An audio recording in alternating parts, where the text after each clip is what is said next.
नमस्कार, मनी गुरु देख रहे हैं आप, साथ आपके मैं हूं शालिनी कपूर तिवारी। सुरक्षित निवेश के साथ अगर आप टैक्स बेनिफिट भी लेना चाहते हैं तो पीपीएफ यानी कि पब्लिक प्रोविडेंट फंड आपके लिए बेस्ट साबित होगा। न पैसे डूबने का डर और ना ही मार्केट के उतार चढ़ाव पर नजर बनाए रखने की टेंशन।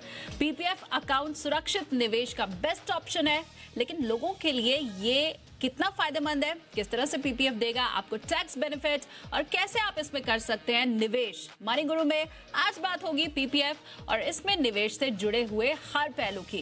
और इस पर बात करने के लिए आज हमारे साथ शो में जुड़ रही है फाइनेंशियल प्लानर पूजा भिंडे। बहुत स्वागत है पूजा आपका हमारे शो में।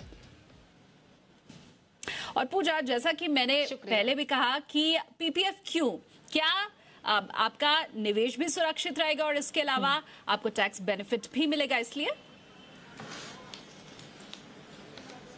जी देखिए शालिनी, अगर हम टैक्स बेनिफिट के हिसाब से सोचे, निवेश के हिसाब से सोचे, तो पीपीएफ एक बहुत पुराना, बहुत ही मैं कहूंगी महत्वपूर्ण प्रोडक्ट एक इन्वेस्टर के पोर्टफोलियो में रहा है इतने सालों से, और एक भरोसेमंद प्रोडक्ट रहा है मैं कहूंगी। पब्लिक प्रोविडेंट फंड जो गवर्नमेंट ऑफ इंडिया की तरफ से ये जो स्कीम है, और हम इससे काफी वाकिफ भी हैं, तो ये एक ऐसी स्कीम है जिसमें हमें 80C के अंदर 1.5 लाख के अंदर जो टैक्स डिडक्शन मिलता है, हम उसमें निवेश करें तो हमें उसमें टैक्स डिडक्शन मिलता है। सेकेंडली उसमें जो मेजर बेनिफिट है शालिनी, वो ये है कि वो ईईई टैक्स स्टेटस एंजॉय करता है। ईईई मतलब उसमें आप जो भी निवेश करते हैं तब आपको टैक्स बेनिफिट मिलता है। पीपीएफ में जो आपको ब्याज मिलता है उसके ऊपर जो इंटरेस्ट के ऊपर जो टैक्स है वो भी आपको माफ है, और मेच्योरिटी के समय पे जो इंटरेस्ट के साथ जो मेच्योरिटी अमाउंट है वो भी आपको टैक्स फ्री है। इस वजह से ईईई स्टेटस इस पे लागू होता है, और टैक्स बेनिफिट भी हो गया आपको। एक रिटायरमेंट के हिसाब से देखा जाए तो एक 15 साल के लिए एक प्रोडक्ट इस तरीके का गवर्नमेंट की तरफ से हमें एक टैक्स बेनिफिट के हिसाब से इस तरीके से हम इस प्रोडक्ट में निवेश कर सकते हैं और इसका लुफ्त उठा रहे हैं। काफी सालों से हम देख रहे हैं कि पब्लिक इस प्रोडक्ट से काफी वाकिफ है, निवेश कर रहे हैं। तो डेफिनेटली काफी चीजें हैं जिसके बारे में लोगों को नहीं भी पता है। जो यंगस्टर्स है मैं कहूंगी, जिन्होंने ज्यादा पीपीएफ के बारे में नहीं सुना है, समझा है, तो वो जरूर समझ ले कि एक अच्छा टैक्स बेनिफिशियल प्रोडक्ट है आपके पोर्टफोलियो के लिए। डेट इन्वेस्टमेंट के हिसाब से अच्छा प्रोडक्ट है जी। और पीपीएफ खाता कौन खोल सकता है, अगर मैं इसकी बात करूं, कुछ रूल्स एंड रेगुलेशन है क्या? साल में मिनिमम इतना जमा करना ही होगा, मैक्सिमम में इतना जमा कर सकती हूं? इसके अलावा कितनी बार साल में निवेश किया जा सकता है, पैसे डाले जा सकते हैं इस अकाउंट में? क्या इसके नियम है, कुछ इसके बारे में भी बताएं पूजा। जी देखिए, हम पीपीएफ में जो निवेश करते हैं तो मिनिमम अमाउंट जो है वो 500 रुपए भी है, और मैक्सिमम अमाउंट जो है, जैसे मैंने मेंशन किया, 1.5 लाख तक आप निवेश कर सकते हैं, ताकि आप उस पे 80C बेनिफिट भी ले सकते हैं। तो आप उसे हर महीने भी निवेश कर सकते हैं, या तो एक मुश्त आप निवेश करें, तो काफी फ्लेक्सिबिलिटी है। और ऐसा जरूरी नहीं है कि अगर आपने इस साल से फॉर एग्जाम्पल 500 रुपए से शुरुआत की तो अगले साल आप उसे 500 ही क्या निवेश करें। आप उसे निवेश बढ़ा भी सकते हैं। तो इसकी जो अमाउंट है वो फिक्स्ड नहीं है। आप जो भी इसको हर साल आपका जो कंट्रीब्यूशन है वो आप चेंज कर सकते हैं। अगर आप उसको मंथली कंट्रीब्यूट करना चाहते हैं तो आप उसे हर महीने भी कंट्रीब्यूट कर सकते हैं। और पीपीएफ खाता खोलने के लिए मिनिमम आय 18 साल होनी चाहिए, तो आप आपके नाम पे खाता खोल सकते हैं। अगर किसी माइनर के नाम पे खाता खोलना है तो उनके पेरेंट्स जो हैं, या मदर या फादर, उनके नाम पे खाता खोल सकते हैं और वो गार्डियन बन सकते हैं। लेकिन फॉर एग्जांपल अगर मदर फादर नहीं है तो ग्रैंड पेरेंट्स भी के खाता खोल सकते हैं माइनर के नाम पे। एक इम्पॉर्टेंट चीज मैं यहाँ पे कहूंगी शालिनी, जब निवेश की बात आती है हर साल पीपीएफ में, तो नॉर्मली लोग फरवरी या मार्च के महीने में निवेश करते हैं, जबकि आप हर साल अगर कंट्रीब्यूट करना चाहते हैं तो आपको अप्रैल के महीने में, वो भी 5 तारीख के पहले निवेश करने की मैं सलाह दूंगी, ताकि आपको पूरे साल का जो है ब्याज 8% के हिसाब से जो अभी करंट ब्याज है वो पूरा मिलता है। और अगर आप हर महीने उसको निवेश कर रहे हैं तो भी आप 5 तारीख के पहले उसका योगदान दें जी।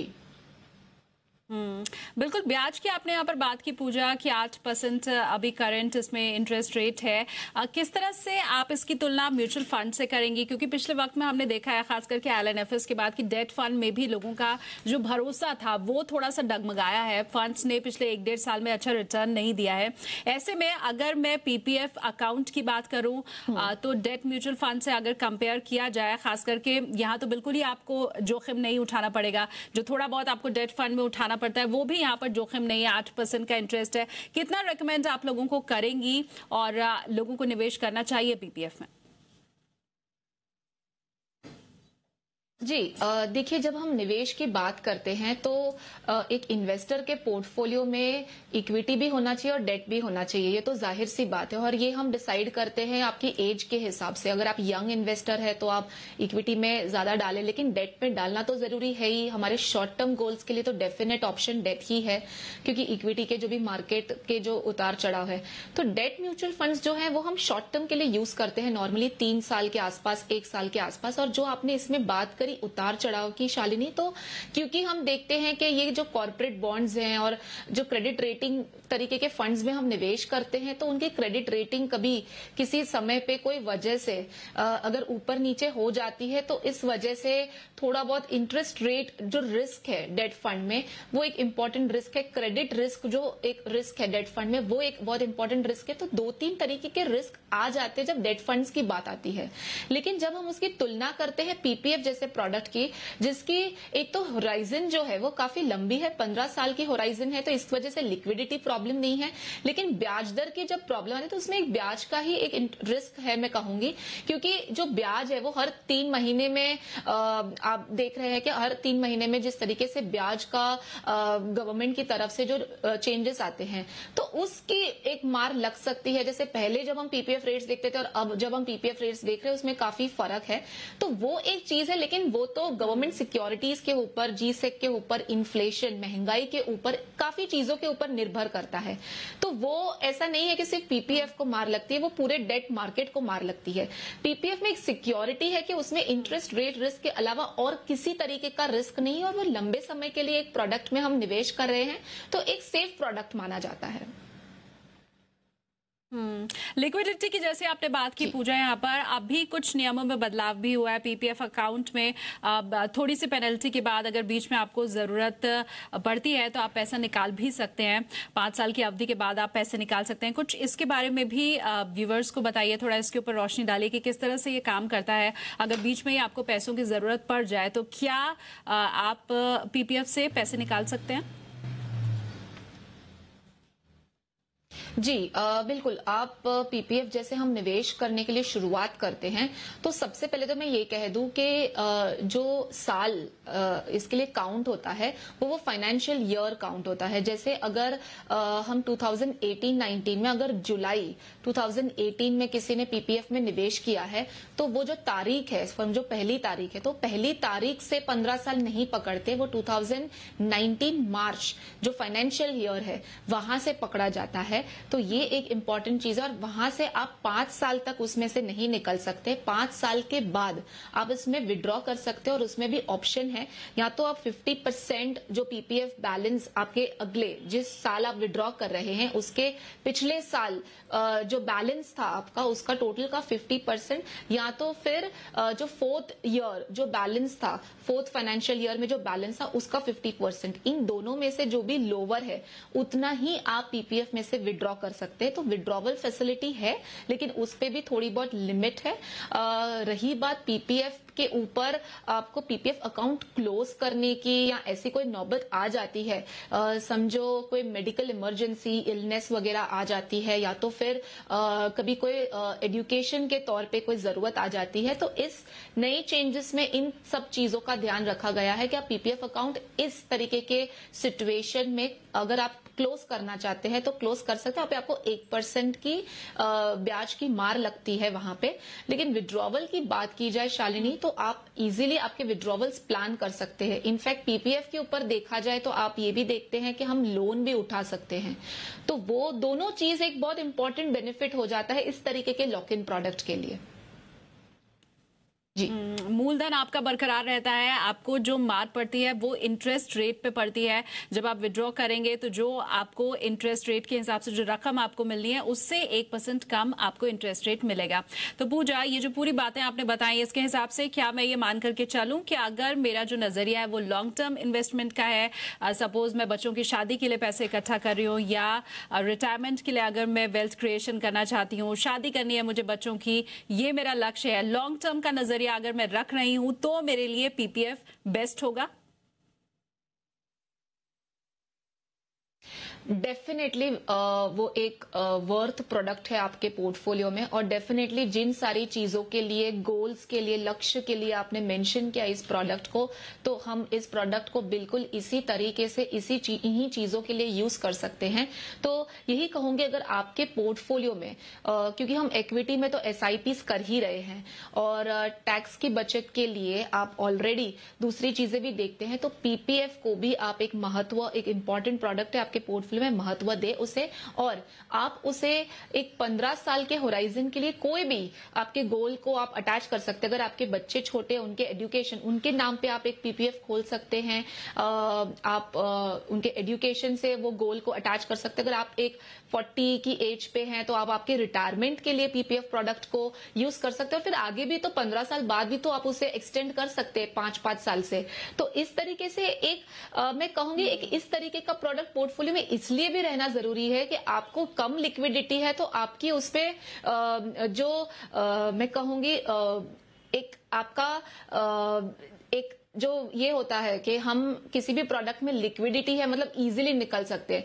तो इस तरीके के प्रोडक्ट में लिक्विडिटी नहीं है तो आपका एक उस तरीके से उसके ऊपर ध्यान ज्यादा होता है कि चलो ये प्रोडक्ट मेरा इसी चीज के लिए लिंक्ड है तो वो नहीं निकलेगा, तो आप उसे और किसी चीज के लिए यूज नहीं करेंगे। तो इसलिए इस तरीके के प्रोडक्ट के लिए मैं कहूंगी आप डेट इन्वेस्टमेंट के हिसाब से देखा जाए, टैक्स के बेनिफिट के हिसाब से देखा जाए, और आपके फ्यूचर जो गोल्स हैं उसके लिए देखा जाए तो एक बेहतरीन प्रोडक्ट है। आप उसके ऊपर डेफिनेटली आपके इन्वेस्टमेंट पोर्टफोलियो में इसे शामिल कर सकते हैं। जी बिल्कुल, पैसा यहाँ निकलता नहीं है आसानी से, इसलिए बाध्य होकर के आप निवेश लगातार करते जाते हैं और अंत में आपको कंपाउंडिंग का फायदा भी मिलता है, और आपका जो अंत में आपके हाथ में जो रकम आती है वो भी बहुत बड़ी रकम होती है। पूजा, आगे बढ़ते हैं। कुछ कॉलर्स हमारे साथ फोन लाइन पर जुड़ना शुरू हो गए हैं, उनका रुख हम कर लेते हैं। पहले कॉलर जो इस वक्त जुड़े हुए हमारे साथ वो है नरेंद्र पाटिल जी। बहुत स्वागत है नरेंद्र जी शो में आपका। बताइए क्या पूछना चाहते हैं आप? मैडम, मैंने 2 फंड लास्ट 1 ईयर से मैं 5000 इन्वेस्ट कर रहा हूँ L&T India value fund and Kotak multi select fund में, और मेरा नजरिया 20 साल तक है और मुझे 1.5 करोड़ की अमाउंट मेरे बेटी के शादी के लिए और एजुकेशन के लिए करनी है। तो मुझे ये जानना चाह रहा हूँ कि ये अमाउंट इनफ है या, और ये भी जानना चाहता हूँ कि ये फंड जो मैंने सिलेक्ट किया है ये अच्छे है, इनका परफॉर्मेंस लास्ट 1 ईयर से मुझे जानना चाहता हूँ।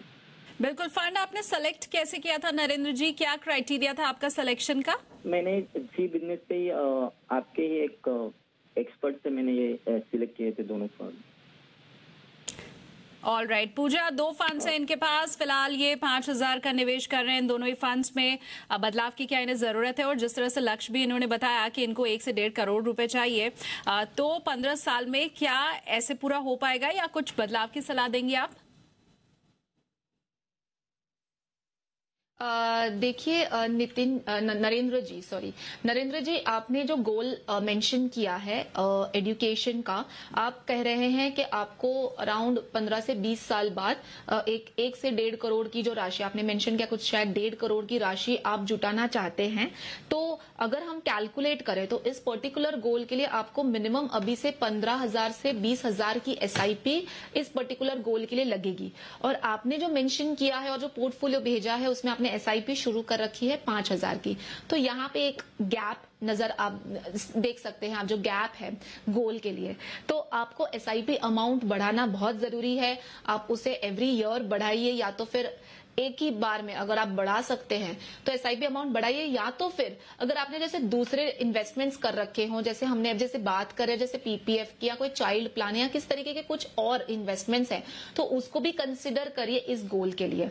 और रही बात आपकी स्कीम्स की, तो क्योंकि आपने जो 2 स्कीम्स खरीद रखी उसमें एक मल्टी कैप फंड है कोटक का और दूसरा एल&टी इंडिया जो वैल्यू स्ट्रैटेजी का फंड है, ग्रोथ नहीं और वैल्यू स्ट्रैटेजी को वो फॉलो कर रहा है, तो दोनों ही फंड्स देखा जाए तो लॉन्ग टर्म के हिसाब से अच्छे हैं, आप उसमें कंटिन्यू कर सकते हैं। लेकिन आपके पोर्टफोलियो में मेजर मिसिंग है लार्ज कैप, क्योंकि लार्ज कैप फंड आपके पोर्टफोलियो में होना बहुत जरूरी है ताकि कभी भी मार्केट में जो उतार चढ़ाव आते हैं तो लार्ज कैप की वजह से आपके पोर्टफोलियो को थोड़ा कुशन मिल जाता है। इसलिए मैं सजेस्ट करूंगी आप एसबीआई ब्लू चिप फंड आपके पोर्टफोलियो में शामिल करें। एक और मल्टी कैप है आदित्य बिरला सन लाइफ इक्विटी फंड, इसको भी शामिल करें। और फ्यूचर में जैसे एसआईपी अमाउंट और बढ़ाएं तो एक मिड कैप या स्मॉल कैप भी शामिल कर सकते हैं, क्योंकि गोल आपका 15 से 20 साल बाद है एचडीएफसी मिड कैप या फ्रैंकलिन इंडिया स्मॉलर कंपनीज। ये जो आपका सवाल है कि कुछ समय से वो नीचे चल रहे हैं, तो क्योंकि आप देख रहे हैं मार्केट में थोड़े बहुत उतार चढ़ाव हैं पिछले कुछ टाइम से, तो आप इसमें बने रहें। एसआईपी का रूट है, इसके लिए आपको एवरेजिंग बेनिफिट मिल रहा है और आपका गोल लॉन्ग टर्म है, तो पेशेंस रखिए और इसको आप एसआईपी अमाउंट को बढ़ाइए। जी ऑलराइट नरेंद्र, आपको आपके सवाल का जवाब मिल गया है। निवेश को आप इसी ढंग से आगे बढ़ाते रहे, जरूर आपको फायदा होगा। और पूजा, अगले कॉलर भी हमारे साथ इस वक्त शो में जुड़ चुके हैं। दिखपाल सिंह जी ने हमें फोन किया है। स्वागत है सर शो में आपका, बताइए क्या जानना चाहते हैं। धन्यवाद मैम। मेरा जो एज अभी 32 इयर्स है एंड मेरे टारगेट जो है वो retirement approximately 8 crore after 28 years, for child's education 1.5 crore in 18 years and for child's marriage approximately in 30 years 1 crore. जो presently मेरा investment है it is in NPS 15,000 rupees per month, SDFC top 100,000 rupees, as ICICI value discovery fund में 2,000 and Axis focus multi cap में 2,500 and Tata technology fund में 2,500 है। तो एक तो मैं चाहूंगा कि आप मेरे फंड रिव्यू करके बता दें, प्लस बाकी और मैं इन्वेस्टमेंट किस में बढ़ाऊं या कौन से फंड ऐड करूं अपने पोर्टफोलियो में, वो प्लीज एक बार मुझे सजेस्ट कर दें। बिल्कुल। और इसके अलावा 2 गोल आपने अपना और बताया है। हॉलीडे के लिए भी आपको 10 लाख रुपए चाहिए, इसके अलावा अपने घर के लिए अगले 5 साल में 20 लाख रुपए आप चाहते हैं। हाँ जी मैम। बिल्कुल, पूजा हमारे साथ जुड़ी हुई है, वो आपके सवाल के जवाब देंगी। पूजा, किस तरह से देखती हैं इनके पोर्टफोलियो को आप, और तमाम जो इनके लक्ष्य हैं वो पूरा कर पाएगा क्या ये पोर्टफोलियो? जी देखिए दिखपाल जी, आपको सबसे पहले तो बहुत अच्छी बात है कि आपने आपके जो गोल्स है, जो लक्ष्य है, उसके टाइम होराइजन के साथ आप कितना अमाउंट चाहते हैं। मैं देख रही हूँ अमाउंट भी आपने इन्फ्लेशन कंसिडर करके किया हुआ है, जिस हिसाब से आपने अमाउंट्स भेजे हैं, तो बहुत अच्छी बात है कि आपको इस चीज की परख है कि आपको कितना अमाउंट लगने वाला है फ्यूचर में। लेकिन जब हम कैलकुलेट कर रहे हैं दिखपाल जी, तो जैसे एजुकेशन गोल है उसके लिए आपको मिनिमम अलग से 19,000 की एसआईपी लगेगी। शादी का जो गोल है बच्चे की, उसके लिए आपको अलग से 4,000 की एसआईपी लगेगी। रिटायरमेंट का जो गोल है 8 करोड़ की राशि आप चाहते हैं 28 साल में, उसके लिए आपको 10,000 की एसआईपी अलग से लगेगी। हॉलीडे और होम जो दोनों ही गोल एकदम से नजदीक हैं 5 साल में, तो क्योंकि हम हमेशा बात करते हैं जितने गोल्स दूर होते होते एसआईपी अमाउंट कम होता है और जितने गोल्स पास होते होता एसआईपी अमाउंट बढ़ता है। तो क्योंकि 30 लाख के आसपास की राशि दोनों ही चीज, और वो भी 5 साल में आके आपको जरूरत है, तो उसके लिए मिनिमम अभी से आपको अराउंड 37,000 की एसआईपी अलग से लगेगी। तो अगर मैं ये 37,000 की एसआईपी आपके लिए एक बर्डन है, तो मैं आपको सजेस्ट करूंगी आपका जो हॉलीडे और होम का जो प्लान है उसको आप थोड़ा और पोस्टपोन करें, क्योंकि फिलहाल देखा जाए तो एजुकेशन प्लानिंग, रिटायरमेंट प्लानिंग और एक बार के लिए होम प्लानिंग भी, इन 2-3 चीजों के लिए हमें ज्यादा इंपॉर्टेंस देना है, रादर देन आप हॉलीडे वगैरह को थोड़ा पोस्टपोन कर सकते हैं, या तो फिर एक लिक्विड में अलग से एक आप उसका अरेंजमेंट कर सकते हैं। तो जब एसआईपी की बात कर रहे हैं, पूरा पोर्टफोलियो अगर हमें इसके हिसाब से जुटानी है, तो अभी से आपको मिनिमम 70,000 की एसआईपी लगेगी, अगर इन सारे गोल्स को इसी समय पे आपको अगर चाहिए। थोड़ा बहुत अगर आप इसको ध्यान से आपका जो टाइम होराइजन है उसको मैनेज करेंगे तो शायद ये और कम हो जाएगी। और अभी से क्योंकि आपने एसआईपी शुरू कर रखी है अराउंड 8,000 के आसपास, तो ऑब्वियसली मेरी सलाह में आपको एसआईपी अमाउंट बढ़ाने की जरूरत है। गोल्स तो आपने सेट कर ली, लेकिन इन्वेस्टमेंट करना बहुत जरूरी है। जब आपके फंड्स की बात की जाए तो क्लियरली आप एक एनपीएस में निवेश कर रहे हैं 15,000, तो वो आप उसको कंटिन्यू करें। बाकी की जो आपकी एसआईपी है उसमें से आप, मैं कहूंगी, एक मिड कैप और एक स्मॉल कैप ऐड कर ले, बाकी सब आप कंटिन्यू कर सकते हैं। जी बिल्कुल। और पूजा, अगली मेल भी जो हमारे पास आई है उसे भी शामिल कर लेते हैं शो में। इस वक्त हमारे पास मेल आई है पीएस राणा की, एज इनकी 40 साल है। ये कह रहे हैं कि 2 फंड्स में इन्होंने 1,000 रुपए का फिलहाल निवेश किया हुआ है। फंड्स के मैं नाम आपको यहाँ पर पूजा बता दूं, आईसीआईसीआई प्रूडेंशियल ब्लू चिप और एचडीएफसी स्मॉल कैप है इनके पास। कहना ये चाहते हैं कि 4,000 रुपए का ये निवेश बढ़ाना चाहते हैं। फंड्स का नाम जानना चाहते हैं कि 4,000 रुपए ये आप किस फंड में लगाएं। इसके अलावा निवेश की जो इनकी योजना है वो 7 साल की है। मौजूदा जो इनके 2 फंड्स हैं, क्या ये सही है, और इसके अलावा किस फंड में इन्हें निवेश करना चाहिए, ऐसा पूछ रहे हैं, बताएं। जी देखिए शालिनी, इन्होंने जो 2 फंड्स में निवेश किया उसमें से एक लार्ज कैप है आईसीआईसीआई प्रूडेंशियल ब्लू चिप और एक स्मॉल कैप है। क्योंकि इनकी निवेश, इनकी जो होराइजन है, जो लक्ष्य है वो 7 साल में है और स्मॉल कैप्स थोड़े रिस्की होते हैं, तो मैं सजेस्ट करूंगी कि वो स्मॉल कैप का अमाउंट भी वो आईसीआईसीआई प्रूडेंशियल ब्लू चिप में शिफ्ट कर दे और उसी में एसआईपी बढ़ा दे। और जो एडिशनल 4,000 की एसआईपी चाहते हैं उसके लिए एक मल्टी कैप फंड वो खरीद सकते हैं, जिसमें आप आदित्य बिरला सन लाइफ इक्विटी फंड खरीद ले, या तो एक large and mid cap category का फंड ले सकते हैं, मेरे asset emerging blue chip fund. लेकिन आपको ध्यान रखना है कि जब आप स्मॉल कैप्स लेते हैं तो आपको गोल जो है, आपका जो लक्ष्य है वो थोड़ा लॉन्ग टर्म होना जरूरी है। जी चलिए, बहुत शुक्रिया पूजा, व्यूवर्स के जो सवाल थे उनका जवाब देने के लिए, और इसके अलावा पीपीएफ को इतने अच्छे ढंग से समझाने के लिए और व्यूवर्स को बताने के लिए बहुत शुक्रिया आपका।